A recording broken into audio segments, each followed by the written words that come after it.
நம்மளுடைய தரித்திரங்கள் அப்படின்றது நிச்சயமாக நமக்கு ஏற்படும். தரித்திரங்கள் விலகி நல்லது ஏற்படும். நீங்க வண்ண வண்ண கோலங்கள் போடுறது அப்படின்றது ரொம்ப நல்லது. அதெல்லாம் நமக்கு அதிர்ஷ்டத்தை கொண்டு வரும். அந்த கோலத்தை அழிச்சு அழிச்சு அழிச்சு அழிச்சு சில பேர் போடுவாங்க. அது அவ்வளவு நல்லது கிடையாதுங்க. கோலம் போடும் போதே நிதானத்தோடு அழகா போடுங்க.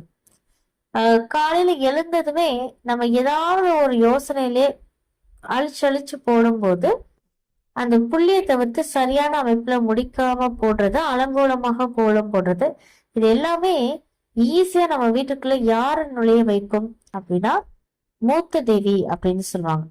அவங்கள நம்ம வீட்டுக்குள்ள நுழைய வச்சிடும்.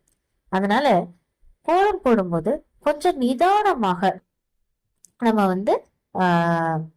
போடணும். அது ரொம்ப நல்லது. அடுத்து இப்பெல்லாம் பாத்தீங்க அப்படின்னா